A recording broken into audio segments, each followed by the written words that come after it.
Et la stat, voilà. Paris restait sur 42 frappes sans marquer en 2 matchs de Ligue des Champions.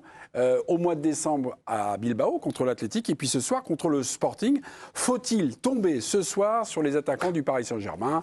On y va, habillage, constat, je l'espère à l'amiable. Est-ce que vous tombez ce soir sur les attaques? Sur leur inefficacité évidemment. Mélisande? Oui. Oui. Monsieur Apadou? Oui. Monsieur Guillemet? Oui. Monsieur Aubragnac? Mettez un 4e. C'est le grand chelem. Voilà. Président, est-ce que vous voulez vous opposer à votre ville-peuple ou vous voulez écouter? Et quel sujet aimeriez-vous choisir pour commencer cette discussion? Ça veut dire tomber sur les attaquants, ça voudrait dire qu'ils ont eu des occasions et qu'ils n'ont pas cadré, qu'ils n'ont pas... Oui. Moi, je trouve que c'est plus dans les combinaisons, le travail collectif qu'il y a eu un peu... Du déchet. Un souci, ouais. Pas du après, déchet. il n'y a pas eu... Comme on a pu avoir de temps en temps avec Barcola, des occasions où tu te dis pourquoi il n'a pas cadré, il avait juste à la mettre. Des 1 contre 1, tout ça, j'en ai pas vu, moi. Il a encore manqué d'adresse dans certains gestes, Barcola. Oui, non, mais dans l'ensemble, mais pas face au but.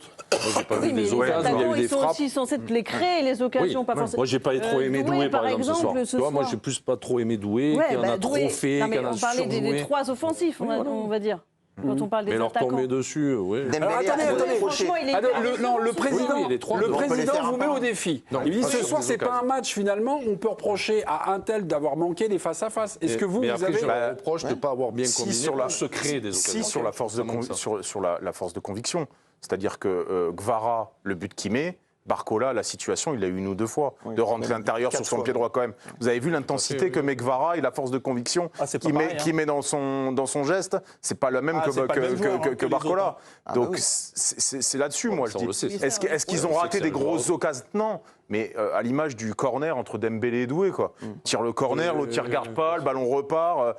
Il y a eu beaucoup de fautes d'approximation et de timing de passe. Mais en fait, ils se sont jamais trouvés dans les bons... Par exemple, le but refusé à Dembélé. Dembélé, au début de l'action, il est 2 mètres hors jeu. À la fin de l'action, il est encore 2 mètres hors jeu, alors qu'il est parfaitement démarqué, le centre est impeccable. Il fait jamais le pas un petit peu en arrière pour pouvoir attaquer le ballon et marquer le même but, mais qu'il soit validé. C'est des petits détails. Référence à la 57e minute, un 3e but marqué et refusé pour une position de hors-jeu, centre de Doué pour Dembélé. Vous nous l'avez raconté et décrit.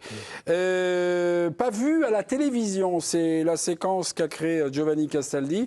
Giovanni, vous étiez au stade, est-ce que vous avez vu des choses, des petites relations, des petits agacements? Racontez-nous, témoignages. Faites votre boulot, merde. Je vais essayer, mais non, je vais me servir des propos de Johan quand il tempère sur les attaquants. Évidemment, ils auraient pu parfois être un peu plus efficaces. Mais moi, ce que j'ai vu du terrain, et il y a un homme qui symbolise ça, c'est Fabian Ruiz. Sur toutes les situations où Paris se crée, ces situations de but, sur les redoublements de passes, plusieurs fois, il s'est agacé, il a levé les bras, notamment en direction de Vitinha, beaucoup de Désiré Doué, il y avait pas mal de touches superflues, et donc cette transition qui va de la droite vers la gauche, qui déstabilise en fait les adversaires, était beaucoup plus lente. Il s'en est offusqué en première période, et je trouve aussi que sur les phases de récupération, parce que le pressing parisien par séquence était extrêmement intéressant, les Parisiens sur les transitions ont fait beaucoup de mauvais choix, ils ont fixé les mauvais joueurs, les passes étaient parfois du mauvais côté, voilà.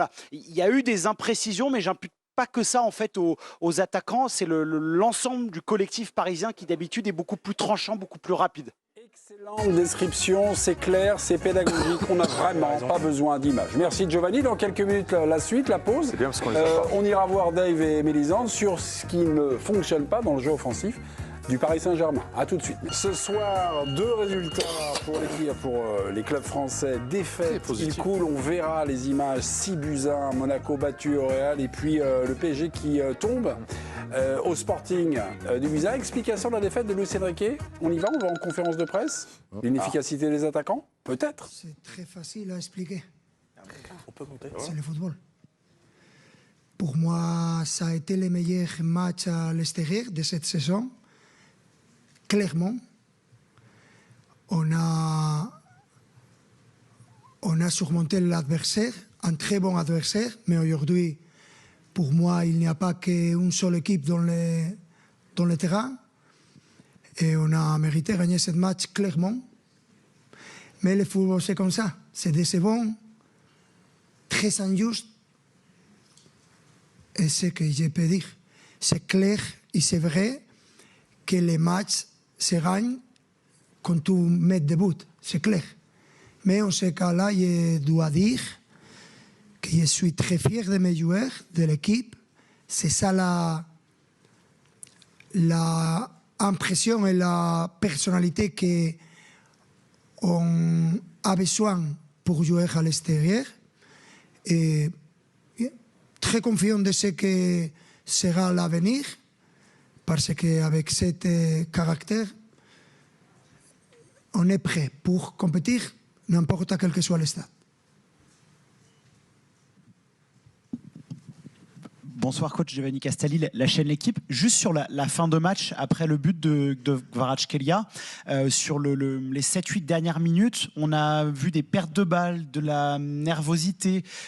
Est-ce que vous pensez que le fait d'avoir fait rentrer Ilia, d'avoir replacé Warren au milieu de terrain, ça a un peu déstabilisé l'équipe, ou c'est peut-être les choix, non mais c'est juste une question, ou peut-être la nervosité, je ne sais pas, on n'a pas reconnu le calme de votre équipe, même vous êtes un peu agacé à la fin? On a fait les derniers changements parce que Fabi était blessé et on a vu dans les banques seulement 4 joueurs, 5 joueurs, mais rien. Tous les temps qu'il y a des problèmes, t'inquiète pas, c'est le problème de l'entraîneur. Je suis là pour montrer ça. C'est mon responsabilité. Mais je suis très courageux de ce que j'ai vu. Et la frustration du final, c'est parce que je comprends mes joueurs être aussi supérieur à l'adversaire, à un très bon adversaire qu'on a vu jouer très bien au football. Aujourd'hui, il n'y a pas qu'une équipe dans le terrain, c'est le Paris Saint-Germain. On a perdu parce que c'est le football de merde, c'est un sport de merde, parce que tu n'as besoin de faire merde en espagnol, de merde. Ce sont des nuits qui sont incroyables. Et quand tu es entraîné et tu vois comme cet sport peut-être est aussi injuste. Mais rien, il faut accepter ça. J'ai perdu beaucoup de fois dans cette manière. Et si je me rappelle, 7 mois, on a perdu 3 matchs contre Paris CFC sur la Coupe, contre, je ne me rappelle quel a été ce match aujourd'hui, et Bilbao aussi. On a été beaucoup meilleur que l'adversaire et on a fait match nul. Ok, je suis habitué à ça et c'est frustrant parce que quand tu ne mérites pas les résultats et l'adversaire fait tout ce que font les adversaires quand ils sont d'abord dans les marqueteurs et l'arbitre ne concède pas le temps pour aider, pues, le temps pour ajouter, c'est un petit peu frustrant. Je peux comprendre mes joueurs, mais je voudrais aujourd'hui, et je sais que vous qui aimez les résultats et vous qui aimez les critiques, je voudrais féliciter mes joueurs. Je suis très fier de ce que j'ai vu et pour moi, c'est la manière pour arriver très loin dans cette compétition et c'est ce que j'espère. Luis Enrique en mode protection, là. En mode flûte de pan, parce que... Franchement, c'est pas bien ce qu'il fait là. Pourquoi? Parce que on avait un Luis Enrique Ça fait 1 an qu'on critique pas le PSG. On a le droit on peut converser, non, comme vous voulez. Vous avez l'air déjà désabusé par ce que je vais dire. Non, mais je fais un petit... Ouais, ça attaque un peu. Non, mais je vais même pas commencer ma phrase. Donc... À la pub. Non, ce que vous ai pas demandé de sortir. ce que je veux dire, c'est que cette année, honnêtement, ça fait des mois qu'il y a une bienveillance et une indulgence autour du PSG que personne n'ose critiquer, alors que franchement, il y a quand même beaucoup de performances qui sont en dessous de ce qu'ils devraient faire. Ok, très bien. Mais effectivement, compte tenu du fait qu'ils ont fait l'année qu'ils ont faite, où ils ont tout gagné, enfin bref, l'année historique, tout le monde maintenant est quand même prudent et puis de toute façon garde un petit peu des billes sur le fait que peut-être que la saison va tourner. Mais personne n'a trop rien dit sur l'élimination en Coupe de France. Pourtant, c'est le PFC en face. Quelques gadins ici et là. Personne ne dit rien. Et parce qu'il a un peu d'immunité.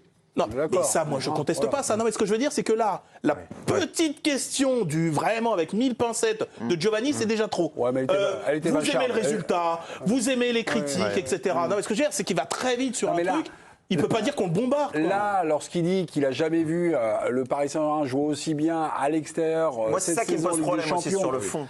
FC Barcelone, victoire du PSG avec une équipe largement remaniée. Leverkusen. Bayer Leverkusen, Ouais. Match à Barcelone. 7-2, ça avait été extraordinaire. Bon, on n'est pas d'accord, mais c'est trop gros pour être vrai. Ça veut dire qu'il compense. Non, mais Oui, il m'a fait penser- il dit que l'adversaire était extrêmement fort ce soir. Ouais. C'est ce qu'il nous dit. Voilà. Ouais. Non, mais ils ont été bons, le Sporting, Ils sont bons. dans leur registre. Ouais. Mais le problème, c'est qu'il m'a fait penser au Luis Enrique d'après Espagne-Maroc à la Coupe du Monde 2022. 80% de possession, l'Espagne qui sort, mais je suis très fier de mes joueurs. Mais le problème, Ou c'est après que tes joueurs... Newcastle PSG. Voilà, Tu te mais souviens le problème, c'est que tes joueurs, ils ne se ça, en procurent fait. pas de grosses occasions. Là, il y a une stat qui est tombée. Ouais.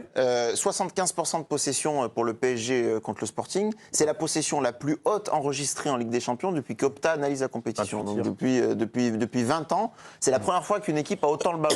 Sauf qu'il y a combien d'occasions franches? On en avait parlé déjà à la mi-temps. Ouais. Il n'y en a pas énormément. Ouais. Le gardien du Sporting, on va pas le retenir comme l'homme du match, en fait. Non, c'est vrai. Et dans un match que surdominé, normalement, c'est le gardien adverse qui fait la Mais différence. après, c'est ses ressorts de communication. Quand il gagne, il dit que c'était pas terrible. Oui, et quand contre il Lille, perd, par il dit que exemple. c'était Voilà. génial. Il dit Lille a été très mal payé. Une alors conférence que de presse dedans, résumée en 10 secondes.